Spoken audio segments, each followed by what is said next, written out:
bem, dando seguimento ao nosso evento sobre as implicações jurídico-constitucionais da emenda 72, contamos agora na mesa com a professora Ana Amélia, professora advogada, o desembargador Davi, à minha esquerda, o doutor Paulo Sérgio, à minha esquerda, e o doutor Paulo Eduardo, juiz do trabalho, à minha direita. Então, sem mais demoras, passo a palavra à professora Ana Amélia para as suas considerações.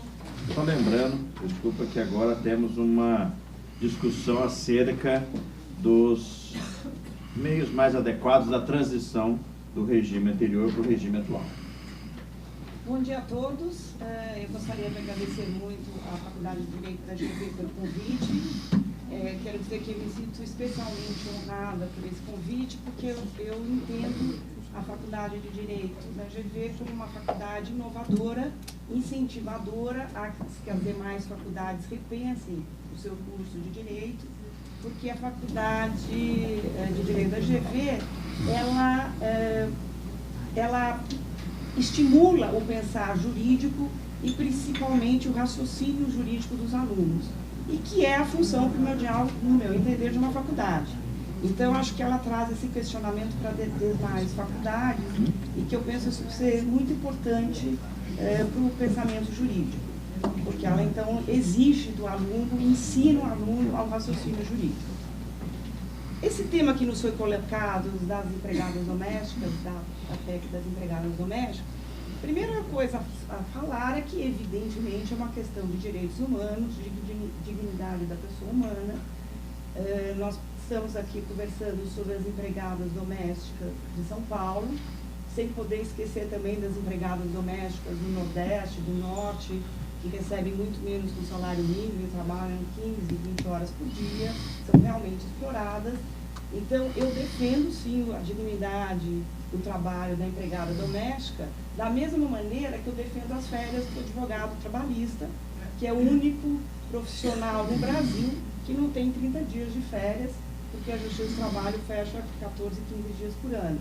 Então, como eu defendo as férias para o advogado trabalhista, sem dúvida nenhuma, não tem como não defender a dignidade e os direitos humanos da trabalhadora doméstica. O que eu gostaria de lembrar aos senhores, e foram algumas reflexões minhas, é que existe uma peculiaridade do trabalhador doméstico que não existe nas demais áreas de relações econômicas. Primeiro, o trabalhador doméstico, ele trabalha no local de descanso do empregador, o que muda completamente a figura, a relação capital-trabalho. E não existe o lucro na residência. Aliás, todos nós aprendemos e ensinamos que a característica da residência é não obter lucro. Então, isso são duas distinções muito importantes para que o legislador, acho que não pensou muito nisso, agora começa a pensar nisso, realmente existe uma diferença, e que o judiciário pense com calma sobre isso. Nós não estamos falando de uma relação de emprego comum, normal, onde existe a mais-valia, onde existe a relação capital-trabalho, colocada há muito tempo na economia. Existe uma relação diferente. Você tem um empregado, um local onde você descansa, onde você não obtém lucro. E isso, a princípio, tornaria a relação de mais confiança, né, mais informal. Com a PEC das domésticas, no meu entendimento, essa relação informal e essa relação de confiança cai por terra. Hoje, nós precisamos ter um contrato de trabalho formal, escrito, com regras claras, e teve até um evento importante. Eu também, como advogada trabalhista, fui consultada por diversos clientes do que fazer, como fazer, e fiz alguns contratos para empregada doméstica. E foi muito interessante, porque eu tive que passar por 8 versões de contratos, até que minha empregada doméstica entendesse o que estava escrito no contrato. Porque nós estamos tão acostumados, né? O empregador, a primeira coisa, eu falei, o que é empregadora, doutora? Né? Eu falei, ó, tá uma patroa. Enfim, fui traduzindo remuneração, salário, descanso, folga, enfim. Eu sei que eu passei por 8 versões do contrato de trabalho até que a minha empregada doméstica realmente entendesse o que estava escrito lá. Então, nós precisamos prestar atenção nisso. Então, no meu modo de ver, a relação, que era uma relação de confiança, era uma relação de informalidade, por vontade do legislativo, por uma vontade populista ou real, seja o que for, ela deixou de ser informal, né? Ela passará a ser formal. Existe na interpretação dessa relação algo que vai ser também interessante. Pela primeira vez, quem julgar um conflito entre empregador e empregado doméstico também é empregador, né? Então, isso é uma questão nova, porque até então os juízes julgavam questões de comércio, de serviços, de bancos, de empresas, de produção, e eles não são empregadores nesse sentido. E agora eles serão empregadores. Então, quem tem já uma advocacia trabalhista de algum tempo, sabe, feito a colega aqui contou um caso próprio, que quando o juiz vai julgar um caso onde ele também é empregador, a visão dele pode ser diferente, porque ele sente no dia a dia aquela realidade.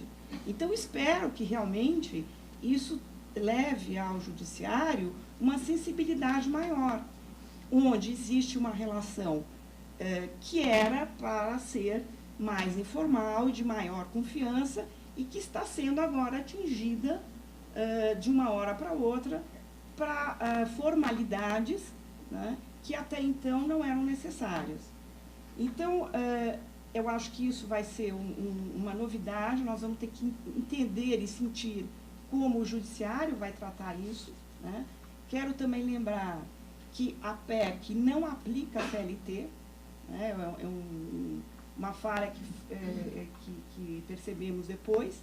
A PEC aplica o artigo 7º da Constituição Federal, que abrange muitos direitos trabalhistas, mas não aplica a CLT.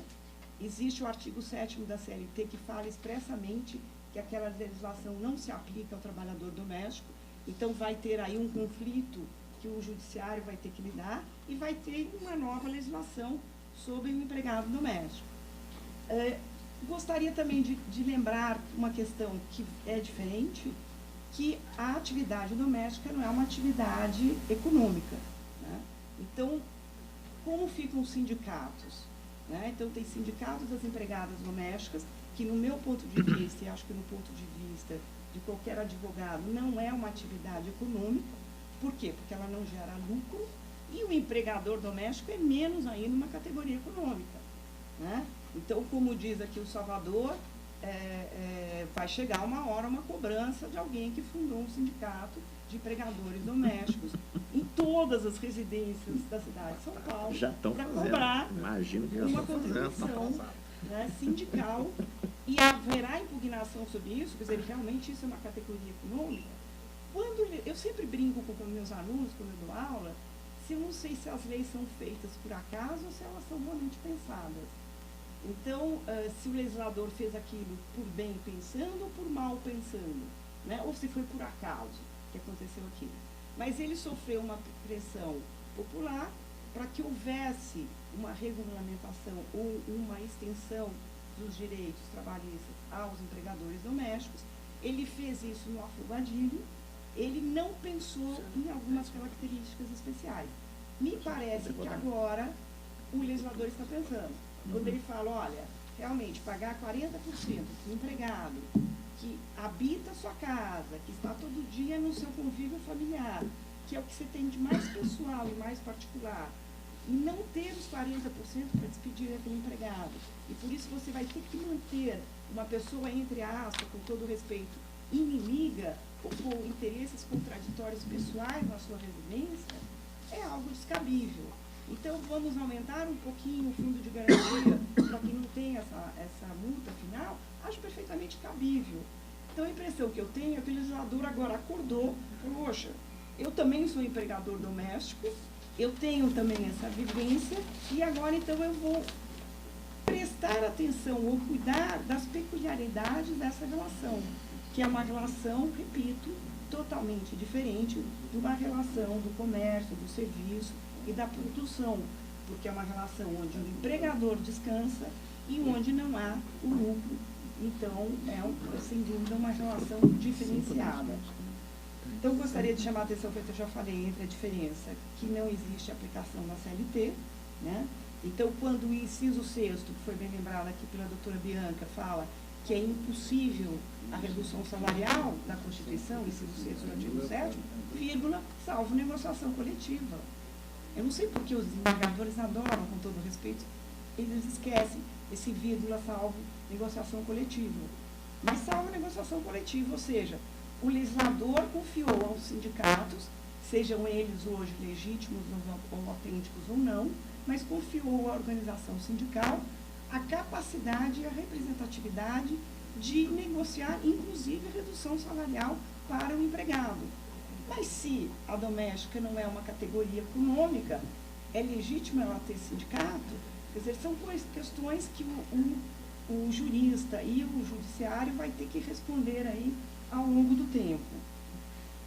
Vamos ter, então, essa alteração de que o juiz que estará julgando um conflito, e hoje também já está, e a gente percebe a mudança de atitude, não ser ele lá o empregador.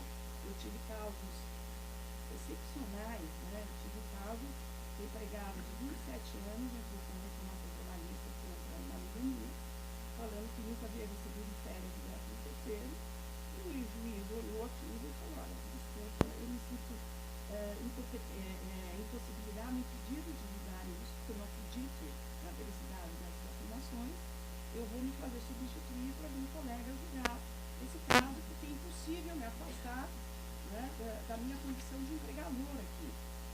E então acabamos fazendo um acordo, mas essa situação do juiz ser naquele momento, ele entender a relação com o empregador, realmente poderá trazer novas situações na justiça do trabalho. O que me preocupa com essas novas relações ou adequações ao entendimento do judiciário? Primeiro, o judiciário lembrar que não se aplica a CLT, né? Mas tudo bem, vamos ter então uma lei ali específica. Segundo, infelizmente, em São Paulo, o judiciário trabalhista enxuga gelo. Ele não tem tempo de se atentar e de cuidar atentamente a cada processo como ele merecia. Semana passada eu fiz uma audiência com um vice-presidente do banco e foi muito gozado, porque o juiz parou, olhou aquele processo e falou: doutora, eu vou ter que adiar o julgamento, a audiência, porque eu vou ter que ler esse processo. Como que eu ia explicar para o meu cliente, né, que foi um grande ganho dele aquele processo cair com aquele juiz, porque ele ia parar e ia ler aquele processo. E não é culpa do juiz, é culpa do grande volume e da má estrutura que a Justiça do Trabalho oferece para o judiciário. Então, isso realmente impossibilita de uma análise caso a caso. Então, me preocupa essa impossibilidade do judiciário de analisar cada caso das empregadas domésticas. E, por último, eu gostaria, que eu já fui aqui receber o cartão amarelo, que essa PEC das domésticas, ela vai alterar a cultura nacional. A classe média, que até então não exigia dos governantes uma creche boa, uma escola boa para os seus filhos, período integral, vai passar a exigir. Porque agora a dificuldade de pagar horas extras, de pagar horas de plantão para a empregada doméstica existe e é concreta. Então, isso vai ser uma mudança de cultura da classe média que nós vamos reparar daqui para frente. Mas que várias questões de transição realmente vão ter que ser discutidas caso a caso. Acho que eram essas colocações, Luciano. Obrigada. Obrigado, professora Ana Amélia. E só faço uma observação que é muito curiosa desse novo desafio da magistratura trabalhista de lidar com o caso por qual ele é participante da própria relação jurídica. Isso já é um desafio e até uma reclamação dos juízes juízes estaduais, né?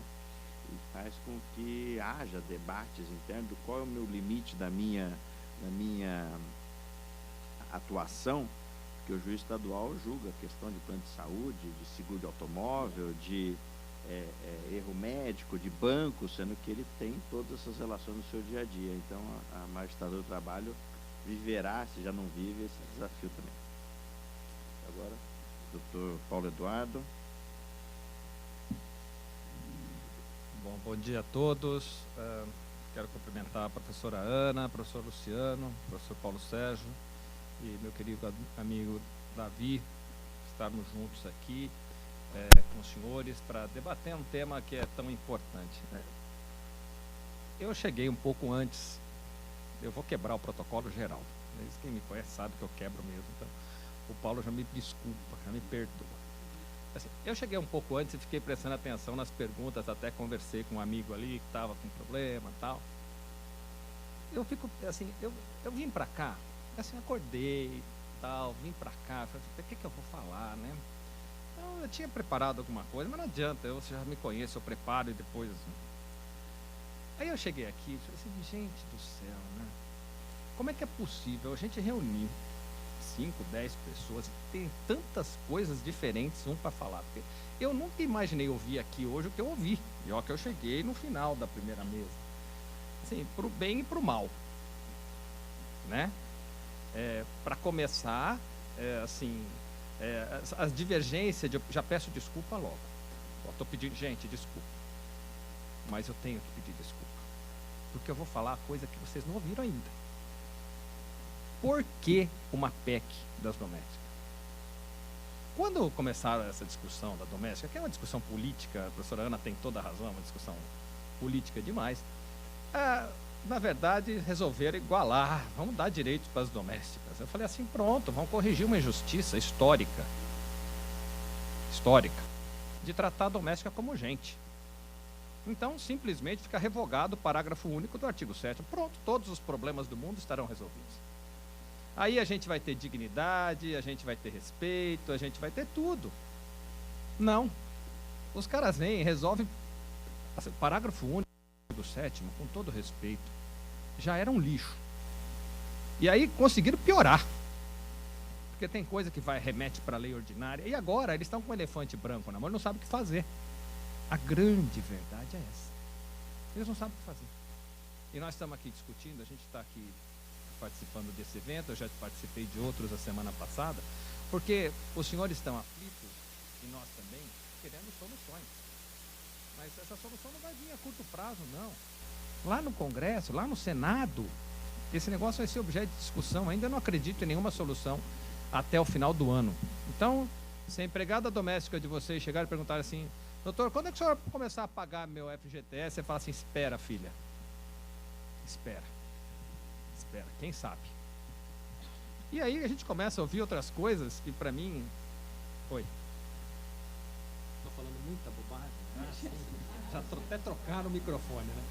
E assim, tem algumas coisas que são culturais, né? E empregada doméstica sempre foi assim, aquele resquício da escravidão que ainda está dentro da nossa casa, a mucama. Ou não? Vocês vão falar para mim que não? Por que a empregada doméstica é diferente de nós, de qualquer outro tipo de trabalho? Por quê? Tem peculiaridades. Bom, o mergulhador de plataforma submarina também tem. Ué, não é verdade? A colega aqui fez uma pergunta, falou assim, olha, eu consegui chegar na Justiça do Trabalho. Fiquei até emocionado. Eu cheguei na Justiça do Trabalho, a juíza falou assim, isso tudo é lixo, está julgado improcedente. E ela achou bom. Calma. Calma. Mas assim, que mundo é esse, né, que a gente tem que chegar e ter uma preocupação assim, eu não sei seu nome, quero saber. Roberta, eu achei que era porque o professor Paulo falou. Roberta, sabe por que você ganhou esse caso? Porque quem julgou foi uma mulher. Pronto. Pronto, e falei, e pronto. Entendeu? Tem certeza absoluta, Roberta? Eu também tenho. Ana está aqui falando, eu estou fingindo que eu não estou nem ouvindo. Mas acontece o seguinte, porque é histórico. A mulher, Ana, antes da emenda, ela já se identificava muito mais com o empregador do que o homem. Porque o homem é aquele negócio, não, minha mulher contratou, minha mulher despediu, minha mulher dá ordem, e a mulher não. a mulher se identificava mais com essa situação do juiz, empregador, que para mim não mudou nada, mas é importante. Olha, para vocês terem uma ideia, eu sempre achei que empregada doméstica era um trabalhador como outro qualquer. Eu nunca senti falta de lei nenhuma para aplicar, por exemplo, mandar pagar hora extra para a doméstica, muito antes da emenda. Basta pegar as minhas sentenças, meus votos aí, vocês vão ver. O fato é, o que mudou? Não mudou nada. O que mudou é que a empregada doméstica vai ser tratada com respeito. Um respeito que ela nunca teve. E eu fico espantado, os questionamentos que nós temos, não os senhores, mas nós, os questionamentos que nós temos, são no sentido de estabelecer parâmetro para uma coisa que a gente acha assim, uma coisa de Marte, que de repente apareceu na nossa vida e a gente tem que se adaptar. Gente, aplica para ela como se fosse para vocês. Ah, a minha empregada fica 10 horas na sua casa. Não fica 10 horas na sua casa? Muito bom. Paga 2 horas extra para ela. Se você ficar 2 horas a mais no teu trabalho, você não vai exigir que... Não, fora advogado, porque advogado é associado, aquele negócio, não tem vínculo de emprego. Mas fora isso, um trabalhador normal, não vai trabalhar 2 horas a mais, não vai ter 2 horas extras por dia? Por que nós estamos discutindo isso? O empregado normal não tem fundo de garantia? O dono de uma sapataria não tem que pagar a multa de 40%. Às vezes o dono de sapataria tem menos condição econômica do empregador doméstico. Ah, vai mudar. Vai mudar, concordo. Essa transição que nós estamos discutindo aqui, ela vai implicar em mudanças sociológicas importantes. Jurídicas, para mim, pouquíssimas. O que vai acontecer é que todo mundo vai ter que fazer aquilo que é certo. Tratar o trabalhador doméstico como igual. Então, às vezes, as questões me preocupam e denotam uma falta de preparação da nossa parte para tratar um igual como tal. A resposta que eu dou para os meus alunos é: agora, o que eu faço? Trata como se fosse você. Como se você... O que você teria direito? Ah, eu teria direito... Pronto, é isso que ela tem também. É uma empregada doméstica que dormir em casa. Esse negócio do empregado doméstico dormir em casa é bom, é conveniente para você. Para ela, eu garanto que não é. Toda pessoa tem direito de voltar para sua casa, de ficar... Ah, mas ela gosta. Bom, tá bom. Se você quer que ela seja assim, pague por isso. Como é que vai ser feita essa transição? Olha, eu não sei. O judiciário vai ter que dar uma resposta. Essa resposta, para mim, ela não é difícil. Porque, como eu falei para os senhores, eu sempre agi assim. Mas, no todo, o judiciário é conservador.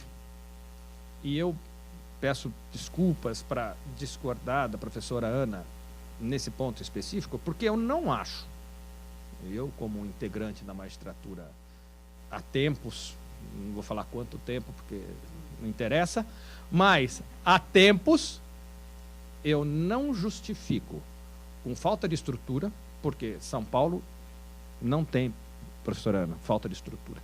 Sobra estrutura em São Paulo. Temos prédio, temos computador, temos pessoal, temos tudo. O juiz que falar para a senhora, olha, falta estrutura, está mentindo, porque São Paulo não tem falta de estrutura.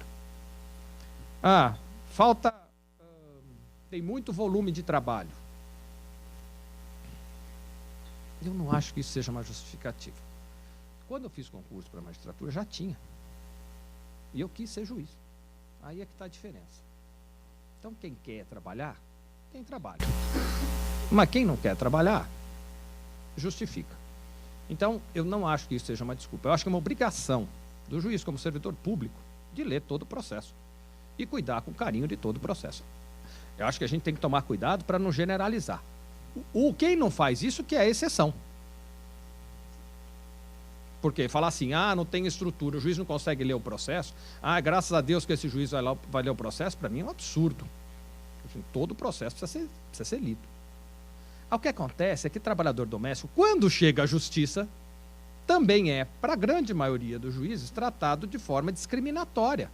Doméstico não tem direito a hora extra. Eu falei, gente, eu falo para os meus alunos, em 13 de outubro de 1888, acabou a escravidão no Brasil. Mas uma pessoa trabalha na tua casa, eu já peguei, porque vocês já sabem disso, mais do que eu, situações em que a empregada doméstica começava a trabalhar às 6 horas da manhã, porque é a hora que o marido saía de casa e queria o café prontinho, mesa posta, para ele tomar café. E trabalhava até às 11h30 da noite, que era o horário que o filho mais velho chegava da faculdade e o desgraçado não sabia botar um prato no micro-ondas e a mulher tinha que ficar lá acordada para fazer o jantar, esquentar o jantar do menino e depois lavar a louça para daí dormir. Então ela dormia da meia-noite às 5. Eu já peguei casos assim. Não vou falar que não tem direito a hora extra. Então nós vamos pegar as convenções da OIT e vamos jogar no lixo. O artigo 8º da Constituição me permite usar analogia, equidade, princípio de direito, direito internacional. Acabou. Aí é uma outra preocupação. Olha, negociação coletiva com um trabalhador doméstico, mas não tem sindicato. Não tem sindicato, porque nunca deixaram ter. Nunca deram a essa gente dignidade para que tivesse um. O artigo 8º da Constituição deixa ter. É livre associação profissional ou sindical. Acabou. Mas não tem conotação econômica, não tem. E daí? Vamos transformar a trabalhadora doméstica, com os termos que a CLT mesma fala, numa categoria profissional diferenciada, porque afinal de contas é. E vamos trabalhar, e vamos tratar como doméstico. Não precisa ter. Então vamos tratar. Mas vai demorar para ter sindicato. Deus me livre, sem sindicato já é ruim. Imagina com o sindicato. Não, vocês estão enganados. Eu acho que o sindicato pode melhorar muito essa relação. Agora, toda dificuldade passa por uma questão histórica, que é o trabalhador doméstico ser visto como um serviçal à nossa disposição, na nossa casa, para fazer o que a gente bem quiser. Por que não? Eu morei um tempo na Europa. Por que ninguém lá tem... Empregada doméstica lá na Europa era assim, se eu quisesse, eu tinha. Mas ela cobrava X por hora. E ela chegava de carro, olhava no relógio, bom, são 1 hora. Começava a trabalhar, ela fazia o que eu queria. Assim, do serviço doméstico, né? Então ela fazia assim, ela lavava a louça, se eu quisesse que ela lavasse roupa, lavava a roupa, aquele negócio todo, dava o horário, acabou, até logo, pegava o carro dela e ia embora. E é assim. Então, é luxo. Vocês vão nos Estados Unidos, vocês vão lá, vocês encontram no supermercado produtos milagrosos de limpeza. Já recebi o cartão amarelo também, igual a professora Ana falou. Também recebi, também vou ficar atrás, né? Eu ainda falei para o Luciano me cutuca aqui porque eu falo. Aí, é assim, você vai nos Estados Unidos, tem produtos milagrosos de limpeza. Para quê? Para que ninguém precise de empregada doméstica. Outro dia alguém chegou, nos Estados Unidos não tem ralo. Na cozinha, né? Não tem ralo na cozinha. Por que não tem ralo na cozinha? Porque é para você limpar aquela porcaria e pronto, acabou, tá limpo, não precisa ficar jogando água. Jogar água é coisa de terceiro mundo. A gente gasta água demais. Então, eu quero mostrar para vocês que, historicamente, socialmente, não é sociologicamente, socialmente, essa PEC vai fazer com que todo mundo reflita sobre a real necessidade de ter em casa uma trabalhadora doméstica. Porque vai ter essa trabalhadora doméstica quem puder pagar. Porque vai ficar caro? Vai ficar caro. Do ponto de vista de quem tem esse benefício, vai ficar caro. Meu, do colega, da Roberta, vai ficar caro. Mas a gente vai passar por uma situação em que as pessoas vão refletir mais sobre a necessidade de ter ou não ter empregada doméstica. E essa transição contratual? Para mim não tem dificuldade nenhuma. Tudo que for princípio da aplicação da norma mais favorável, tudo que for para beneficiar o trabalhador doméstico, a gente pode alterar. Então, como todas essas implicações vão representar um aumento da dignidade e respeito ao trabalhador doméstico, então todas elas vão poder ser feitas sem problema nenhum. Discordo, finalmente, no sentido de que haveria necessidade de ter um contrato escrito. Não precisa de contrato escrito. É um trabalhador como outro qualquer. O contrato verbal vale tanto quanto o escrito. Como é que eu provo? Como todo mundo prova. Aí a dificuldade é da trabalhadora doméstica. É ela que tem dificuldade na prova. Quem que é a testemunha da doméstica? É a colega que toma ônibus com ela no mesmo ponto, é o zelador do prédio, se já foi mandado embora, porque se ele não foi mandado embora, não vai. É a empregada do apartamento vizinho, e quem que é a testemunha do empregador doméstico? É o filho, é a mãe, é o pai. Então, existe uma dificuldade para a prova, mas nós não estamos discutindo isso aqui.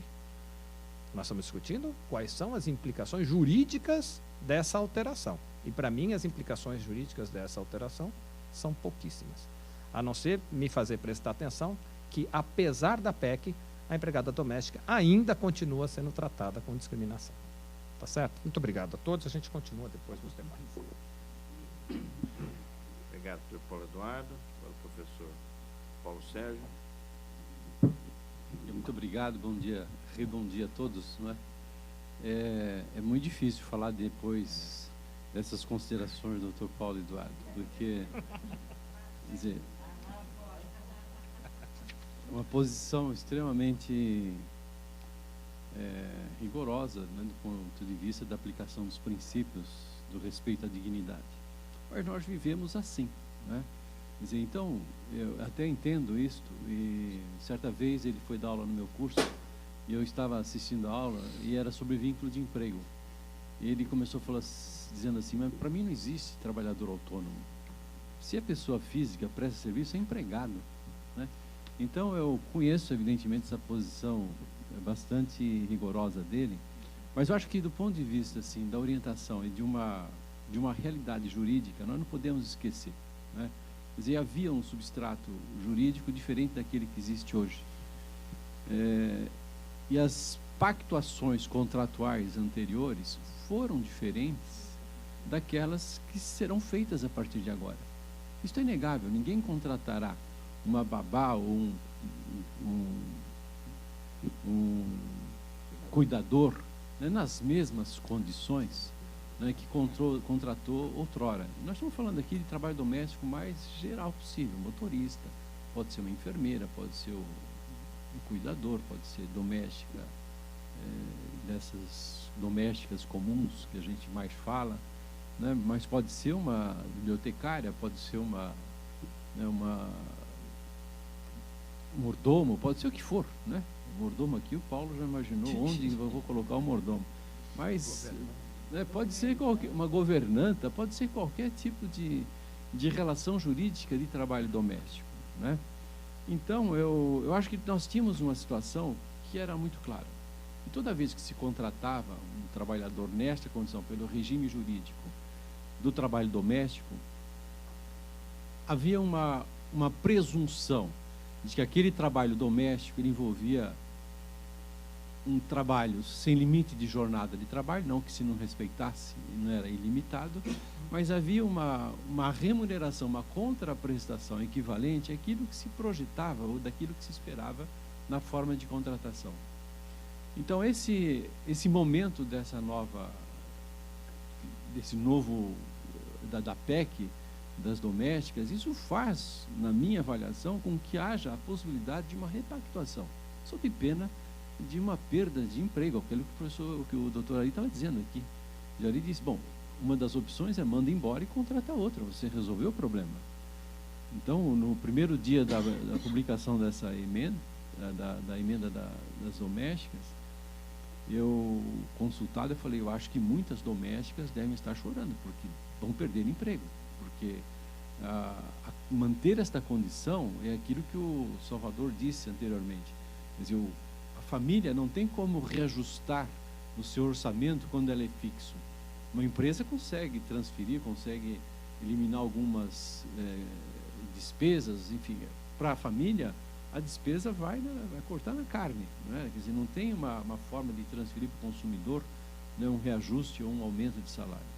Então, essa realidade, tem a impressão de que ela deve ser reconhecida, deve ter este bom senso numa discussão hoje, por exemplo, de horas extras, né, da jornada de trabalho. Muito embora ela seja de aplicação imediata, há um projeto de lei que estabelece várias formas de compensação, que estabelece banco de horas com o trabalhador doméstico, enfim, que fixa, obviamente, uma flexibilidade na duração da jornada e no tempo de intervalo, na duração de repouso interjornada, que é extremamente importante e relevante, dadas as situações que são as mais variadas possíveis.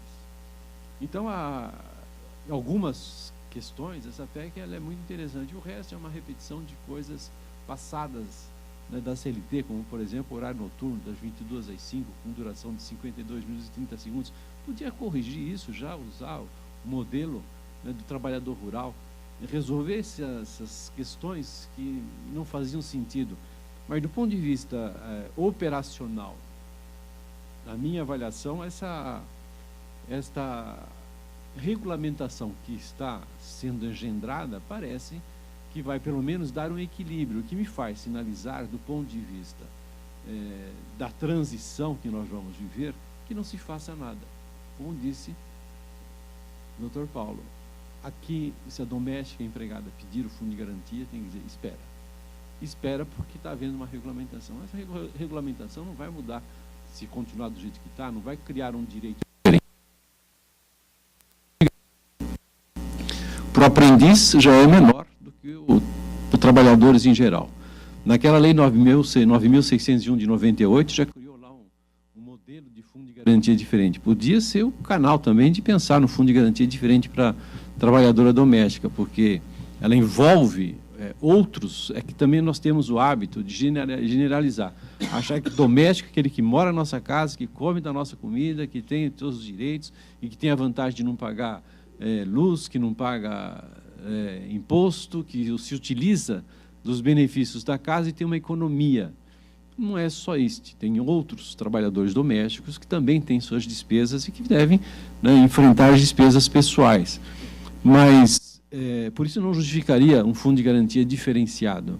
E a lei, aqui esse projeto, pelo menos, de regulamentação, não traz uma diferença. E traz uma questão que é extremamente curiosa. O empregador doméstico, ele vai antecipar os 40% da multa. Então, ele vai depositar os 40% mês a mês, e se a despedida for sem justa causa, o trabalhador já terá lá os 40%. Se for com justa causa, o empregador vai e se beneficia daquele depósito, daquela garantia. E o modelo também de compensação de jornada, que me parece também curioso, que tira o sindicato, a negociação é direta. Eu não consigo,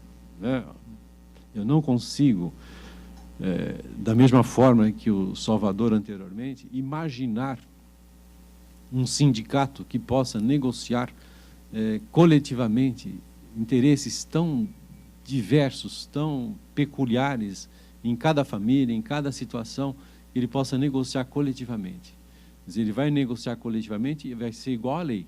A lei, como roupa feita, ela não serve para todo mundo, né? E a convenção coletiva que se fizer também, como roupa feita, não vai servir para todos os casos. Então, vai merecer uma readequação, a menos que esta convenção coletiva permita que a cada caso se reajuste, se faça uma modulação, né, de acordo com as necessidades ou de acordo com aquilo que se pactuou.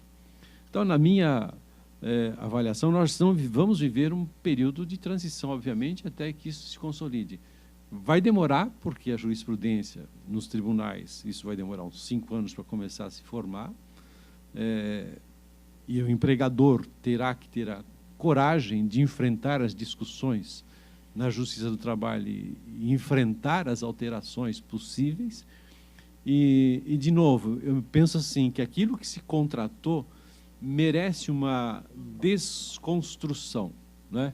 Quer dizer, se eu contratei uma empregada por R$ 1.500 mês, sem um limite de jornada, sem um fundo de garantia que não existia, sem um adicional noturno que não existia, sem outras vantagens que agora começam a ter, quer dizer, isto tem que ser, na minha avaliação, reconstruído, né? Tem que ser desmontado e, pelo menos, tem que ser repactuado, porque eu penso que há um regime jurídico diferente, não pela teoria da imprevisibilidade, mas porque há uma situação nova e, naquele momento, não que se desconsiderasse. Não, jamais se desconsiderou esse excesso, essas outras vantagens, mas é que há uma necessidade de uma adequação daquilo que se contratou a uma nova realidade.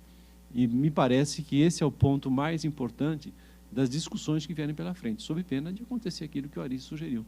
Despede e contrata outra, né? Porque aí fica mais simples, não tem que pensar, né, e resolve o problema. Então, eu paro por aqui, porque eu já vi que eu tenho também os meus 2 minutos, e nós estamos aqui no adiantado da hora, né, e vou respeitar. Muito obrigado, viu? Obrigado, professor. Doutor Davi.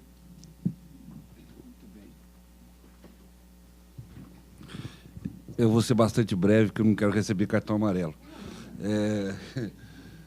Eu vou, antes de mais nada, agradecer o convite que me foi feito para estar aqui. É sempre muito bom ouvir a nossa querida GV, e é a primeira vez que eu tenho a oportunidade de estar aqui com o nosso querido diretor, e eu vou agradecer o convite em nome do Oscar Vilhena, grande amigo, né, e agradecer também a oportunidade de estar aqui debatendo um tema com as pessoas assim, a nata, vamos dizer assim, do professorado de São Paulo, né? O professor Paulo Sérgio João, por quem eu tenho uma admiração muito grande, o professor Paulo Eduardo, que também me ensina todos os dias. Agora estou tendo uma proximidade maior com ele, porque nós estamos juntos na sessão de dissídio coletivo. Jamais imaginava que o Paulo Eduardo fosse se dar tão bem com o dissídio coletivo como ele se dá com o dissídio individual. Mas o craque joga em todas as posições, não é verdade? A professora Ana Amélia, que é uma querida amiga de longa data, uma pessoa que eu tenho uma admiração tremenda, muito grande, muito simpática, muito inteligente, muito ponderada nas suas posições, professor Luciano. Então, eu agradeço muito o convívio com todos vocês. Mas eu disse que vou ser breve, não vou tomar cartão amarelo, porque eu não tenho muito o que acrescentar. Primeiro que a minha fala poderia ser dispensada depois que o meu querido amigo Paulo Eduardo falou, porque eu penso quase igual a ele. Né? Quase igual a ele. Não retiro muito disso. Isso aí... E eu vou só pontuar algumas coisas aqui que ficaram martelando na minha cabeça. A primeira é o seguinte: está muito claro que isso é um erro histórico que está sendo corrigido. Né? Nós tínhamos a trabalhadora doméstica, e isso aconteceu com o trabalhador rural também até alguns anos atrás, era tido como trabalhador de 5ª categoria, né, de 4ª categoria. E qual a diferença que tem para um trabalhador urbano normal? Nenhuma. São todos trabalhadores. Tem que ser tratado igualmente. Isso é basilar do princípio da dignidade da pessoa humana, que é o que carrega a nossa Constituição. Então, isso foi uma correção de um erro histórico. E digo mais, o Brasil está de parabéns porque saiu na frente. Porque a OIT regulamentou esse trabalho, essa questão da igualdade de direitos entre o trabalhador urbano e o trabalhador doméstico, o trabalho doméstico, na sua derradeira convenção, a Convenção 189, de 2 anos atrás, né, quando a OIT ainda produziu alguma coisa, porque ano passado não produziu nada. Né, a conferência anual da OIT do ano passado não chegou nem ao seu final. Né, e esse ano não sei se vai ter, que é agora, no mês de junho, nem sei se vai ter. Mas a última conferência que a OIT trouxe de bom foi há 2 anos atrás, e foi a Convenção 189. E o Brasil saiu na frente de todos os demais países e veio e regulamentou. Isso aí, em termos de presença no mundo globalizado, o Brasil tem aí assento há quantos anos na Comissão de Segurança lá da ONU, né? E isso conta muito a favor para o Brasil. Então, o Brasil saiu na frente desse aspecto. Eu não vejo, e aí eu acho que é o tema nosso, né? O tema é como passar essa fase de transição. Eu não estou vendo fase de transição nenhuma. Eu não vejo essa fase de transição. Aliás, até porque, e aí eu vou me ousar discordar da minha querida professora Ana Amélia, eu não vejo por que ser necessário regulamentar essa igualdade de direitos, uma vez que a PEC vem e diz que agora não tem mais diferença, então a doméstica é tratada igual como outro trabalhador qualquer. Não precisa ser regulamentado, não precisa de lei para dizer como é que vai ser o fundo de garantia, não precisa de lei para dizer como é que vai ser a hora extra, não precisa de lei para dizer como que vai ser férias, não precisa de lei para dizer como vai ser o 13º, que tudo isso já está dito na CLT, e a CLT se aplica sim. Aí é onde eu discordo. Se aplica assim, porque se a doméstica passa a ser um trabalhador como qualquer outro, a regulamentação para esse trabalhador qualquer outro é a mesma que vai ser para a doméstica, que é a CLT. Não é uma lei específica. Aliás, aqui no Brasil, eu temo muito quando um direito precisa ser regulamentado. Primeiro que eu parto do princípio que a Constituição não precisa de regulamentação. A Constituição, como lei maior do país, ela é autoaplicável sempre. E quando ela reclama uma regulamentação, se a regulamentação não vem, azar da regulamentação, porque o direito vai ser aplicado sem ser regulamentado. Eu regulamento por decisão judicial. E é isso que o Supremo tem feito já há um bom tempo. O ativismo judicial do Supremo aí, que está sendo muito questionado, é porque os nossos legisladores não querem regulamentar. No regulamento, não vão regulamentar por decisão judicial. E é isso. Então, a Constituição já parte do princípio de que ela traz os direitos básicos, que são aqueles direitos que vão ser aplicados tal qual como se aplica para o trabalhador comum, vai se aplicar para o empregado doméstico. Todas as vezes que no Brasil a gente falou que tinha necessidade de uma lei para regulamentar, né, eu temo muito, porque essa lei ela tende a ir além de uma regulamentação simples. E começa a restringir o direito. Quer ver? Aconteceu isso, por exemplo, com a lei de greve. Né? A Constituição diz no artigo 9º que o direito de greve vai ser exercido conforme o trabalhador decidir, de acordo com a sua conveniência e oportunidade, e apenas remeteu para a legislação que os serviços essenciais deveriam ser reconhecidos e nesses serviços essenciais, havendo necessidade adiável de atendimento, a população tem que ser regulamentado e as responsabilidades, os responsáveis vão responder na forma da lei. Aí veio a lei para regulamentar esse tópico e foi muito mais além do que isso. A lei de greve foi muito mais além, né? E chegou até a restringir a greve em algumas situações. Então, eu temo muito quando isso acontece. Né? Então, falar que a gente vai precisar de uma lei para regulamentar o trabalho doméstico, né, isso me cheira a restrição. Quer dizer, eu dou com uma mão e tiro com a outra.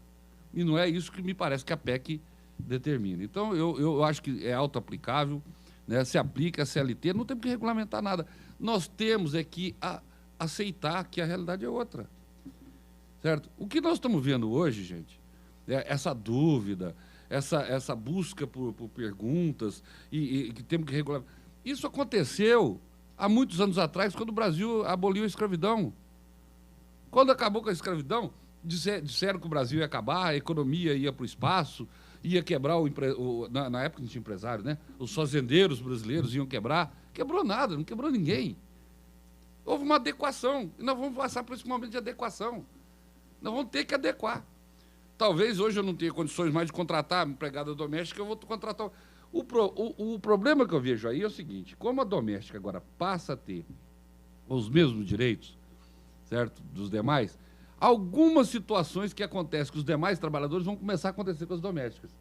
Daqui a uns tempos nós vamos ver terceirização do trabalho doméstico, né? Vamos ver cooperativa de trabalho doméstico. Essas coisas, tudo aquilo que vem, às vezes, para fraudar o direito trabalhista, vai começar a acontecer com o doméstico também. Ela entrou no mundo real, né, com todos os riscos, mas não vejo diferença nenhuma. Então, penso que não precisamos dessa regulamentação, né, e essa igualdade de direito veio tarde até demais, né? Eu não tenho muito o que acrescentar, o que eu tenho a dizer isso, eu não quero causar mais polêmicas, eu quero aguardar as perguntas, e aí alguma pergunta pontual a gente pode dar mais alguma opinião a respeito disso, né? Muito obrigado. Obrigado, doutor Davi. E agora vamos às perguntas, que é a parte mais interessante da mesa, né? Primeiramente, bom dia, obrigado a todos. Rever alguns professores da graduação, da pós, me deixa bastante feliz e uma oportunidade de aprender um pouco mais. E dizer que saio desse encontro, né, profundamente feliz pelo que eu vi aqui hoje, porque realmente eu acho que as pessoas sempre discutem na recusa dos direitos. Se a família brasileira hoje não tem condições de ter uma empregada doméstica, então, óbvio, isso tem que ser uma opção do empregador, da família. E eu não posso impor a satisfação dos desejos da família na recusa do direito de terceiros, porque isso, dentro da filosofia, e eu, como aluno do mestrado de filosofia, não consigo me afastar disso, é a exploração. É a exploração da escravidão, a exploração que a gente vê em todas as categorias. Mas o doméstico realmente era tratado como um cidadão de quinta categoria. Então, a gente recusava os direitos do doméstico para satisfazer os desejos da família. Então, realmente, é uma visão sociológica e filosófica que precisa ser realinhada, né? E eu acho que isso vem a crescer. Não se pode pensar no trabalhador doméstico como um trabalhador diferente. É o princípio da isonomia, é tratar ele como qualquer outro, é tratar ele como, sim, não alguém quase da família, porque a gente sempre tratou o empregado doméstico como alguém quase da família. O empregado doméstico não é alguém quase da família, é um profissional. E como profissional precisa ser tratado e respeitado como todos. Então, penso e fico muito feliz que escuto que não tem esse alarde todo, porque esse alarde todo é justamente, ao meu ver, ela é justamente uma forma de burlar ou de suprimir, ou de fazer com que a PEC não fosse aplicada na sua inteireza, na sua integralidade. Eu acho que pega a CLT e trata o trabalhador. Se a família brasileira não tem mais condições de ter um empregado doméstico, esse empregado doméstico será absolvido pelo mercado de trabalho. E a minha amiga Ana Amélia falou que o legislador se precipitou. Eu também acho que o legislador se precipitou. O legislador de 1824, quando categorizou pessoas numa igualdade histórica. Então, eu saio daqui profundamente feliz, porque a mídia toda tem tratado isso como um grande alarde, que é uma coisa, né? E, pelo contrário, penso eu que é um avanço social importante que vem reparar um erro não de agora, mas um erro de 1824. Podia colher algumas outras manifestações, depois fazer uma outra rodada, doutor? Eu quero só fazer uma pergunta breve ao desembargador Davi e ao desembargador Paulo. Podemos afirmar que o dispositivo que consta da CLT, que a CLT não se aplica ao doméstico, foi revogado? Eu só gostaria de uma pequena manifestação que me ocorreu ao assistir todas essas considerações até brilhantes aqui que nós tivemos oportunidade de ouvir. Que é a seguinte: em 1973, houve o que nós convencionamos de chamar da crise do petróleo, que passou de 3 dólares o barril para 33, e recentemente parece que já chegou a 120 ou 130 reais. 130 dólares. E eu acho que, embora muita gente tenha, num primeiro momento, passado a andar de ônibus, logo em seguida, todo mundo se adaptou e passou a gastar um pouco mais, talvez gastando menos num jantar ou em 2 jantares por mês, para poder gastar um pouco mais na gasolina. E eu acho que a conclusão que nós podemos tirar de tudo que foi dito aqui é que nós estamos numa situação muito semelhante. Aqueles que querem manter as empregadas domésticas vão ter que deixar ou de gastar um pouco mais, ou de deixar de jantar 1 ou 2 vezes por mês para pagar essa diferença, porque, sem dúvida, vai custar mais caro para todos nós.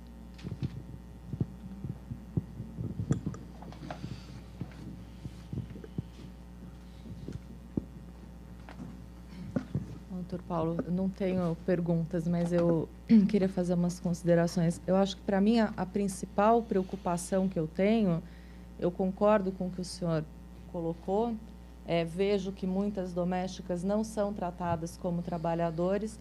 Até digo que eu tenho uma situação aqui muito privilegiada, que eu tenho 2 maravilhosas, que eu digo que o único defeito delas é só serem umas. Nenhuma delas dorme, porque eu sempre achei que a doméstica tem que ter casa, tem que ter família, tem que ter a vida dela, enfim. Ainda tenho um marido que cozinha e lava, então me ajuda bastante. É mais barato do que... Mas eu acho que a grande questão é a seguinte: a gente tem como terceirizar qualquer empregada que faça faxina. Isso não tem problema nenhum. Eu tenho uma amiga que tem gêmeos em Nova York, ela fala: Rô, eu vou para o Brasil, ficou com motorista, empregada, etc. Para mim é mais difícil do que eu sozinha em Nova York, porque lá você tem calçada boa para andar com seus filhos, a farmácia entrega em casa uma chupeta, as empregadas vão e fazem o que tem que fazer no horário. Então, assim, realmente, eu acho que a gente tem um problema de evolução muito maior. Discordo que a gente tem um sistema onde os juízes leem todos os processos e onde cada um faz o seu trabalho bem feito. A minha preocupação é como terceirizar uma relação, por exemplo, de uma babá ou de um cuidador, né? Eu, graças a Deus, meus filhos estão crescendo. Eu até digo que isso para mim é bom, porque o trabalho de avó vai ser valorizado, eles vão poder deixar comigo e, né, não vão ter que pagar hora extra. Mas, por exemplo, eu me lembro, na época que os meus filhos eram bastante pequenos, eu fazia doutorado, trabalhava. Como é que você faz se você não pode pagar, né? Tem pessoas que você deixa em creche, mas as boas creches também são caras. O sistema público não oferece boas creches. Quer dizer, a gente está vendo... Hoje a gente vai ter uma nova passeata que até se diz, não é pelos 20 centavos, é por muito mais do que isso. Quer dizer, pelo total descaso público numa sociedade que tem quase 40% de tributo e a gente não tem um transporte decente, a gente não tem enfim, uma creche para deixar o filho, uma escola pública, um sistema médico. Eu, por exemplo, convidei as minhas 2 empregadas para virem aqui hoje, porque eu falei, eu não sei como é que a gente vai fazer esse contrato escrito, até queria que vocês ajudassem, entendeu? Elas não quiseram vir, por razões que eu até acho justificadas, mas injustificáveis, porque acho importante que também os empregados ouçam o outro lado, não só o do advogado trabalhista que vai lá dizer, olha, eu vou entrar com uma ação agora que eu estou conseguindo isso ou aquilo. Quer dizer, é tudo muito distorcido. Acho que, não tem a menor dúvida, ninguém aqui discorda que o empregado é tão trabalhador e tão gente como qualquer outra pessoa, mas realmente existe uma diferença, não no sentido pejorativo, mas no sentido de eu não quero qualquer babá cuidando do meu filho, eu não quero um serviço terceirizado que me manda, enfim. E eu acho que tem que ter uma avaliação de cada caso, porque assim como tem empregados ruins e bons, tem patrões bons e não tão bons, quer dizer, não vejo como tratar igualmente todos os desiguais, né? Diferente no Nordeste, que a professora Ana colocou, que, enfim, você tem meninas de 12, 13 anos fazendo trabalhos até mais, né? O senhor falou assim, ela fazia tudo o que eu pedia de trabalhos domésticos. A gente sabe que no Nordeste faz até além, se for preciso.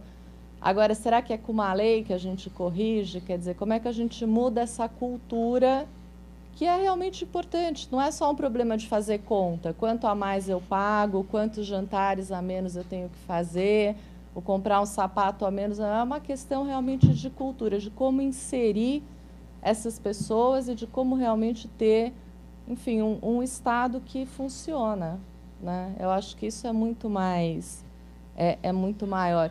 E as empregadas, em geral, elas, pelo menos aqui em São Paulo, elas são muito espertas, entendeu? Bem remuneradas, espertíssimas. E eu tenho a sorte de ter uma que está comigo há 16 anos, outra 11, já receberam várias propostas, né? E eu acho que não é só o dinheiro, realmente é o tipo de trabalho. Eu acho que nenhum trabalho é só o dinheiro, né? Todo trabalho tem a remuneração por um lado, mas tem, enfim, a convivência, o dia a dia, o aprendizado e tal. Mas eu acho que nesse caso específico mais ainda, quer dizer, não é só uma questão de salário, é uma questão também até de valorização. Eu acho que você deixar um bebê com uma pessoa, você já está dando um reconhecimento de confiança enorme. Óbvio que ela tem que ser remunerada, que ela também tem conta para pagar, também tem a família dela e tal. Mas eu não acho bacana que tudo seja categorizado em leis, em percentuais, enfim. Tenho até uma outra coisa que eu queria dizer. As minhas testemunhas, nesse caso da faxineira, eram a minha mensalista, o porteiro do prédio e 2 vizinhas. Então, eu também estava bastante bem calçada, não era só uma simpatia da juíza. Porque a gente sabe que tem muito advogado trabalhista e de todas as áreas que só quer, né, enfim. Mas eu acho que é isso. Agora, Roberto estava correndo o risco de ir para a comissão de ética da OAB. Que bom que ela parou. Eu peço perdão aos meus queridos colegas que eu não pude ouvi-los na primeira parte. Eu só peguei um finalzinho da fala do Paulo Sérgio e do Davi. Doutor Davi, o senhor fez uma enfática colocação a respeito da não necessidade de regulamentação. Eu partilho integralmente com essa ideia de que a Constituição exerce, desde do primeiro momento, toda a sua eficácia, portanto, cabe ao juiz extrair essa eficácia, né? Mas a emenda em si, ela determina que, por exemplo, nos aspectos tributários, haja uma lei simplificando. E, como nós sabemos, o direito tributário rege por um princípio da legalidade que é um pouco distinto, que é da estrita legalidade tributária. Ou seja, eu não posso tributar sem que eu tenha a lei específica determinando aquela tributação. Então, eu queria saber se a sua consideração se refere apenas ao âmbito trabalhista ou se ela se refere genericamente àqueles efeitos tributários, e aí, no caso, previdenciários, da emenda.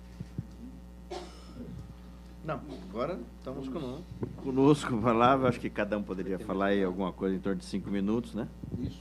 Começando pelo senhor. Vamos começar agora da esquerda. Daqui? É. Vamos lá. Bom, vou começar respondendo a indagação feita pelo Ari. Né? Ari, eu acho que está revogado, sim. E pelo seguinte, não precisa ter a revogação expressa nesse caso.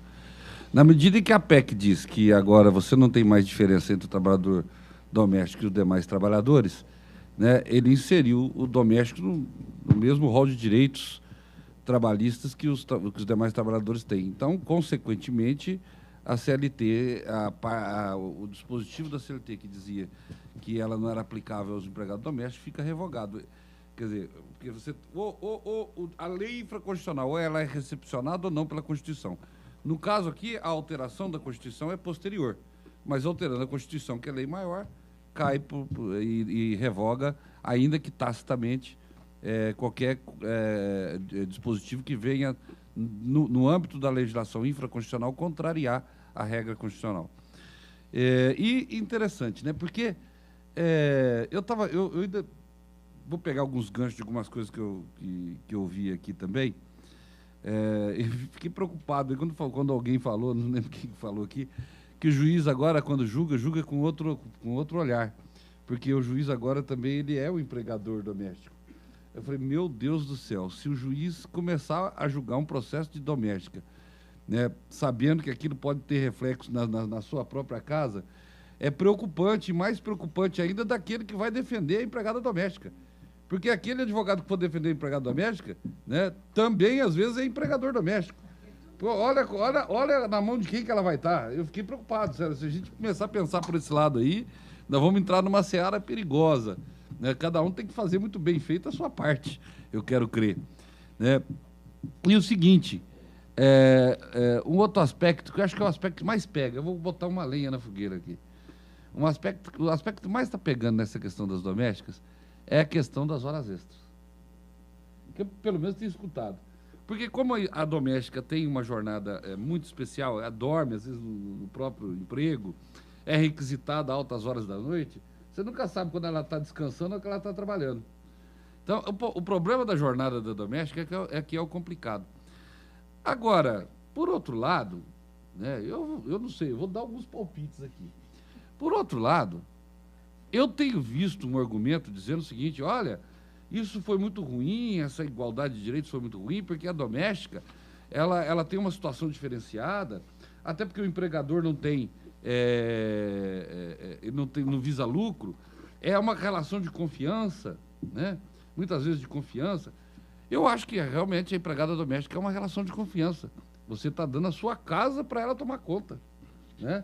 É de confiança. Agora, se é de confiança, o juiz pode pensar que então ela não tem direito à hora extra, aí tem que pagar um adicional a mais. Olha que situação que a gente vai, já que vamos aplicar a CLT, né? Se ela é de confiança, cai cargo de confiança, entra naquela regra lá não vai pagar hora extra, vai pagar o adicional. Será como é que vai ser isso? Isso é uma coisa que eu tô para assistir. Né? E a questão do sindical, que eu também vi, e acho que parece que o Salvador falou sobre isso, eu não ouvi a fala do Salvador. Isso aí para mim é uma coisa resolvida facilmente. Primeiro que aí realmente é praticamente inviável você fazer uma convenção coletiva com o sindicato dos empregados domésticos e dos empregadores domésticos para aplicar. Não, só peculiaridades normais. Acho até que vai ser um aceite tranquilo dos acordos de compensação de horas de caráter individual. Isso aí para mim não tem dúvida nenhuma. Não tem como você ficar à mercê, né, da entidade sindical para poder fazer esse tipo de acordo. Agora, que é comum, e já temos o sindicato das empregadas domésticas, dos empregadores domésticos, não é para assustar ninguém, não. Que muitas vezes não forma categoria, realmente. Aquele conceito nosso de categoria para se permitir a instituição do sindicato já foi para o espaço há muito tempo. No Brasil nós temos sindicato de aposentado. O aposentado é categoria? Quer dizer que o sindicato de aposentado ele representa um médico aposentado e um pedreiro aposentado. É isso? Né? Sindicato é servidor público, sindicato que tem de 88 para cá, Sindicato de servidor público, mas servidor público você tem professor, tem médico, você tem vários... Servidor público não é categoria.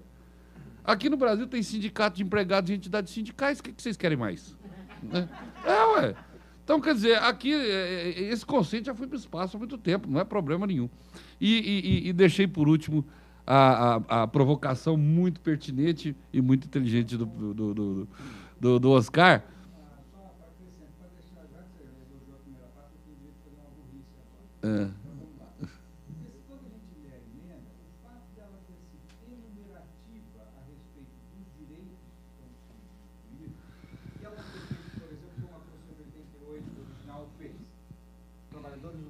Rurais, ou seja, ela acrescentou os rurais e ponto, igualizou tudo.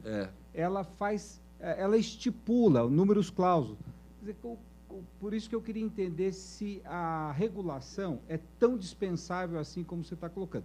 Na parte tributária eu tenho quase convicção de que não. Não, na parte tributária eu tenho convicção que não.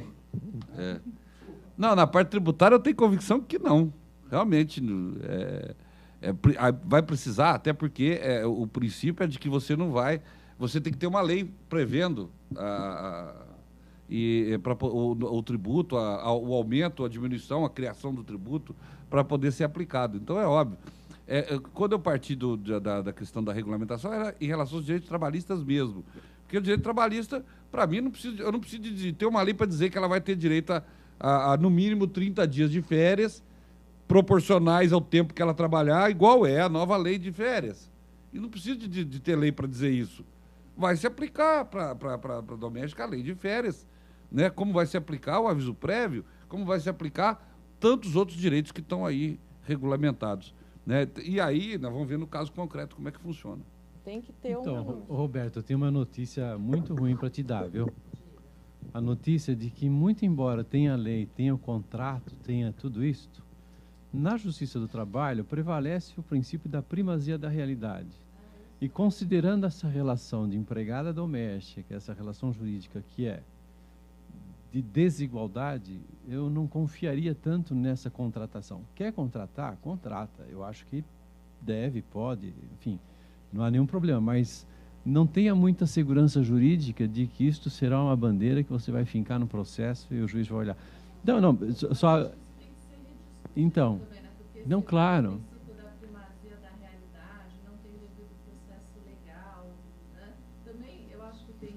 Então, mas o que eu queria também lembrar é o seguinte, em relação ao que se colocou aqui, obviamente que todos reconhecem o direito, né, dessa relação jurídica doméstica igual a todos, né? Agora, tem uma questão que me parece importante que acrescentar, é que o princípio dessa emenda não é o princípio da equiparação, o princípio é da isonomia. É o princípio da isonomia, não é uma equiparação. Por isto, quando remete à isonomia pela duração da jornada de trabalho, quer dizer, há uma regulamentação que foge ao parâmetro da CLT. Então, a própria Constituição Federal, ela fala, num determinado inciso, ela diz lá que os trabalhadores avulsos têm os mesmos direitos que os empregados com vínculo o trabalhador com vínculo empregatício permanente. Mas trata diferentemente. Quer dizer, há leis específicas em relação ao trabalhador avulso, assim como há leis em relação ao trabalho temporário, enfim, há um tratamento diferente. Isto não significa dizer, né, que pelo princípio, pela isonomia que fundamentou a emenda, a gente vai tratar, migre diretamente. Por isso eu concordo com o Ari, né, no sentido de que, na minha avaliação, a exclusão dos direitos trabalhista do artigo 7º da CLT para os domésticos, eu acho que ainda é considerável. Quer dizer, não se aplica diretamente. O que houve é um parâmetro de reconhecimento de direitos assemelhados ao trabalhador com vínculo empregatício. Mas como vai tratar isso, depende da peculiaridade de cada situação. Essa é a minha consideração. Agora, doutor Paulo Eduardo. É assim. Como é que não tem devido processo legal na Justiça do Trabalho? Não, eu fico pensando, assim, não é possível, Deus do céu. Deus do céu. Você vai falar assim, tem juiz louco na Justiça do Trabalho? Claro que tem. Estou eu aqui. Tô eu aqui, tá o Jorge, tá o Davi, que também não é muito certo. Quer dizer, até aí tá tudo bem. Tem. Então, o Jorge. A gente teve nessa casa uma discussão que era para ver como aplicar os princípios da justiça comum à justiça do trabalho. Você que fez isso? Eu não. Não, gente, não é assim. Não é assim, ó. Eu vou falar uma coisa para vocês que pode chocá-los. O processo do trabalho existe. A gente não tem só um código. Mas para que precisa de código? A CLT está lá, tem umas regrinhas lá de processo e o resto você pega no 769 e aplica o processo civil. Tem oralidade, tem concentração, tem princípio da primazia da realidade, tem tudo. Não, vamos pegar o processo civil, ele não é ruim, gente. Dá para aplicar ele. O problema do processo de trabalho não é que ele não existe, porque ele existe. O problema do processo de trabalho é que ele não está codificado. E aí, cada juiz do trabalho quer fazer o seu próprio processo. Essa é a dificuldade do advogado. Ele chega numa vara que ele pode juntar documento até a hora que ele quiser. Chega na outra que só junta com a inicial e com a contestação. Chega na outra que ouve só testemunha na segunda. Tem outra que... Então, o coitado do advogado, ele vai fazer audiência, ele fica assim. O problema é de procedimento, Roberta, não é de processo. É. Então. Não, tudo bem que o empresário fique descabelado, não tem problema. É um problema que eu não tenho. É isso que você vai falar, né? Eu corto curto o meu cabelo porque eu não quero ter esse problema. Mas o problema é o seguinte, é assim, ó. O problema não é de processo, princípio do devido processo legal, processo... Existe, claro que existe. Procedimento, aí é diferente. Cada um tem o seu e isso é um problema que a gente tem e o advogado que milita na Justiça do Trabalho, com a professora Ana, com o professor Paulo Sérgio, eles sabem administrar isso muito corretamente. Agora, eu fico aqui pensando, acho que o professor Paulo falou corretamente, né? Eu também sou meio utópico, eu reconheço. Esse negócio, vão aplicar, todo mundo é igual e pronto e tal. Não resolve o seu problema do dia a dia. Então, você fez uma questão concreta, por exemplo, como é que eu controlo a jornada de trabalho? Eu vou ter que ter um relógio de ponto na minha cozinha? Ana Maria Braga falou que tem. Ana Maria Braga, não sei se vocês viram, ela falou que tem. Eu estava assistindo lá no dia lá da melhor coxinha do Brasil. Ela fez um... Bom, não, eu não sou gourmet, eu sou guloso. Aí é o seguinte, ela tem, ela comprou um relógio de ponto eletrônico. Agora, a Roberta precisa de um? Não, é um livro, uma folha. Isso é coisa de gente que não acredita nos outros. A minha empregada chega para mim, a do colega, como é que você chama? O Benedito também, a empregada do Benedito chega para ele e fala assim, ó, eu cheguei aqui, tá hora, eu fui embora, tá hora. Tá bom, minha filha, pronto, acabou. Eu acredito nela. Mulher é que não acredita em mulher. Acreditar no quê? Quem pode mais chora menos. A minha avó já falava assim, quem alega tem que provar. Vocês estão preocupados com a justiça do trabalho, a gente está preocupado com o direito em si. Então é o seguinte, ó, a própria CLT estabelece que para uma empresa não precisa ter mais de 10 empregados. Não precisa ter cartão de ponto. Quem tem menos de 10 não precisa ter controle. Pronto. Isso não quer dizer que não tem direito a hora extra.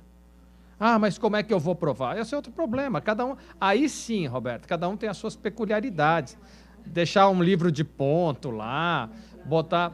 Agora, ó, só finalizando e passando o pepino para a professora Ana, eu só acho o seguinte, a gente tem que começar a tomar cuidado com certas situações que vão começar a acontecer e vão estourar na Justiça do Trabalho. Por exemplo, empregador é comum, empregador... que o empregado doméstico, todo mundo sai do prédio ou do condomínio tranquilamente. Quando o doméstico sai do condomínio, abre a bolsa. Aí reza para não cair comigo, mas reza muito. Porque isso é um absurdo. Isso é um absurdo. Mas está acontecendo. Mas você vai ter uma pessoa dentro de casa que faz isso? Quer dizer... Mas você falou uma coisa importante outra hora. Eu tenho que confiar na pessoa que vai cuidar do meu filho. Que vai cuidar da minha impressora, não tem que confiar? A fidúcia é um elemento do contrato do trabalho, é um requisito do contrato de trabalho.